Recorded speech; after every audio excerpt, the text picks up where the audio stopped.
Good evening.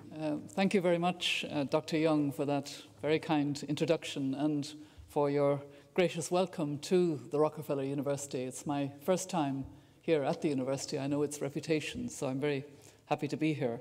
And I'm also honoured and want to thank the members of the Pearl Meister Greengard Prize Selection Committee for inviting me to participate in the presentation of this award. And I'd like to offer my own warm congratulations to Doctors Elizabeth Blackburn, Carol Greider and Vicki Lundblad, whom I had the pleasure of meeting at a reception just before this event. And finally, I'd like to commend Ursula van Rensvaart and Paul Greengard for establishing this prize. I understand that by recognising outstanding women in biomedical science, this award is intended to shine a spotlight on contributions that have not received the recognition and acclaim rightfully due to them. It's interesting that only 8 of the 185 Nobel laureates in medicine are women, which suggests that much illumination, not to say remediation, is indeed needed. And I therefore very much applaud Dr. Greengard for recognising that we all lose when contributions by women are undervalued, and for creating a visible means by which to call attention to this oversight.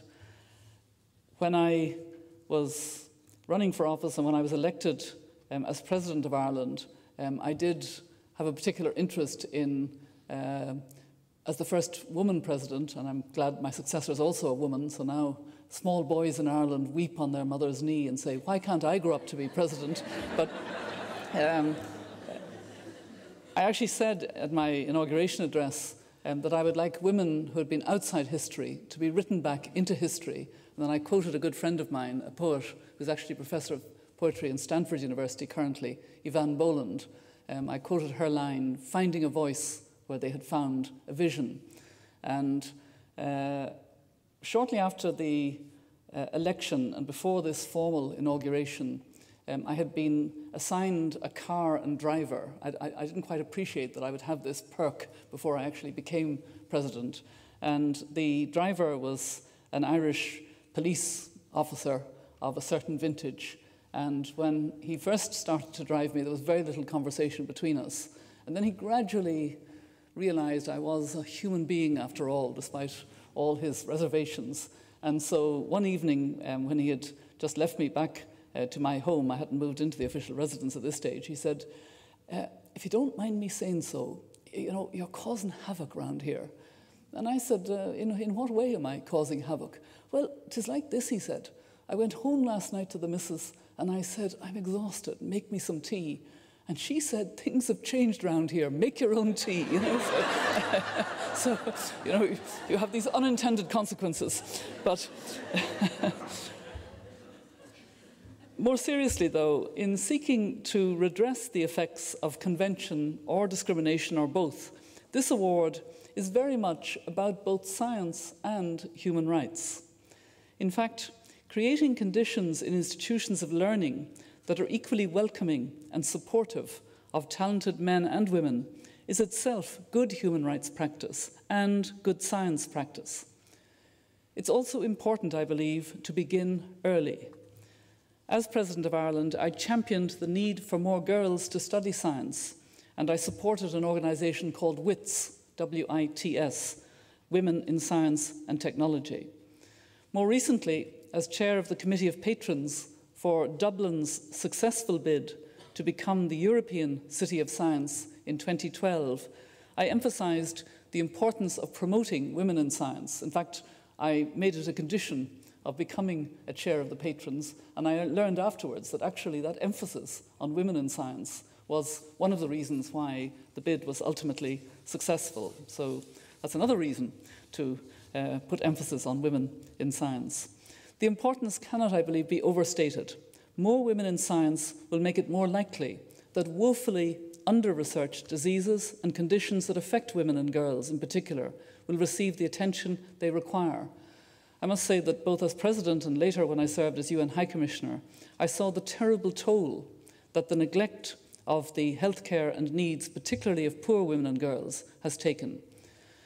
According to the World Health Organization, preventable complications during pregnancy and childbirth are responsible for the death of some 1,600 women every day and up to 10,000 newborn babies. Women across the world and at all ages have significantly higher risk than men of becoming visually impaired by diseases of the eye. And as we're now aware, 61% of adults living with HIV in sub-Saharan Africa are women or girls. These are just a few areas calling for better knowledge and understanding of the impact of gender inequality on health. In the same way that women health practitioners have been vital in teaching and serving communities where culture hinders or bars access to male practitioners, women researchers are essential for the collection and analysis of data on women and girls. The WHO declared in its 1946 Constitution that the enjoyment of the highest attainable standard of health is one of the fundamental rights of every human being. However, like many of the other economic, social and cultural rights to food and safe water, sanitation, education, the right to health continues to be neglected in many parts of the world. It may surprise some of you to know that the United States alone among the G8 countries, among industrialized countries, because over 180 countries have ratified this convention, has not ratified the International Covenant on Economic, Social and Cultural Rights, which your President, Jimmy Carter, signed as President.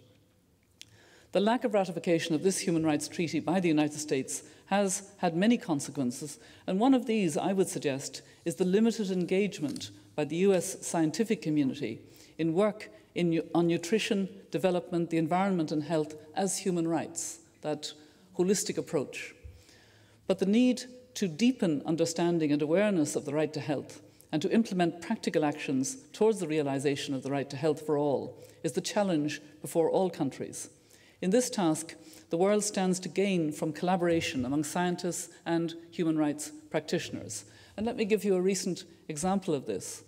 In January, I joined with a great organization based in this country, Physicians for Human Rights, to launch its report called Health in Ruins, a Man-Made Disaster in Zimbabwe. Brave members of Physicians for Human Rights, including 2 physicians with expertise in public health and epidemiology, carried out a 7-day investigation under the radar, secretly, of the health system in Zimbabwe, because if they had been caught, they probably would have been imprisoned. The report illustrates how the cholera epidemic is a symptom of the utter collapse of the healthcare system itself. The team found people drinking from sewers and a water supply system heavily polluted with human waste. Health workers, themselves starving and unpaid, tried to treat the sick, dehydrated and malnourished in hospital with no running water, basic drugs or food. What makes their message on the crisis in Zimbabwe so powerful is the combination of medical science expertise and a passionate commitment to health as a human right.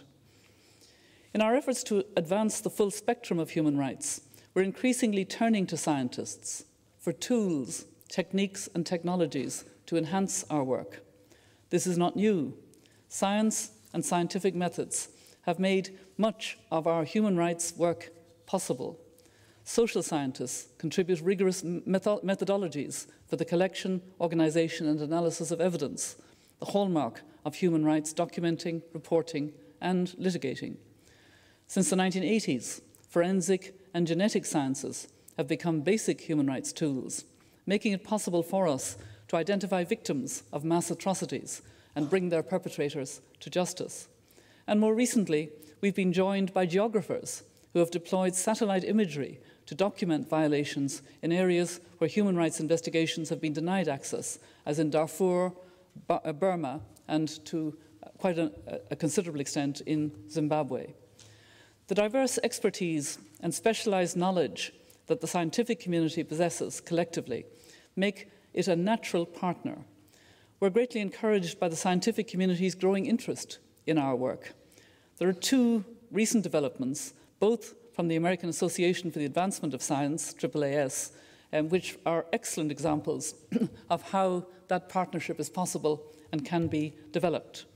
In October 2008, AAAS launched On-Call Scientists, a project that connects scientists interested in volunteering their skills with human rights organisations in need of scientific expertise. And in January of this year, I had the pleasure of joining in Washington, D.C. in the launch of the AAAS Science and Human Rights Coalition, a network of scientific associations, professional societies, and academics of science that recognise a vital role for science and scientists in the realisation of human rights.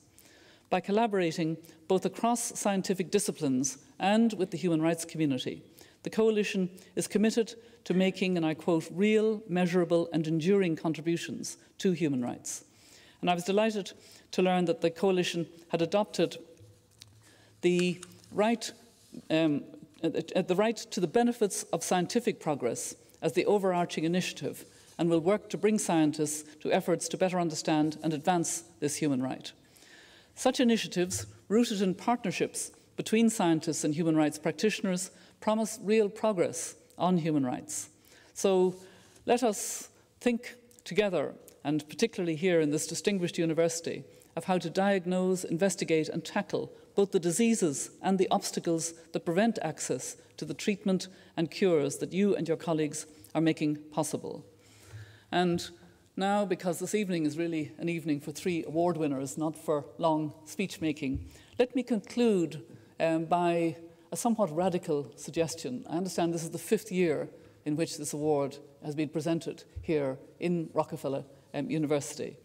I want to suggest that you consider changing the location of this innovative and distinguished award ceremony in 2012. So you have plenty of time to think about it. Why not consider coming to Dublin during its time as European City of Science? As Chancellor of Dublin University, I would be delighted to invite you, to welcome you, and to find an appropriate venue, a nice hall such as this in Trinity College. And you would bring the welcome example of honouring women scientists to the events of that year. So thank you again for the opportunity to join you. Warm congratulations to the honorees, and I will have the honour of presenting their awards formally in a few minutes. Thank you very much.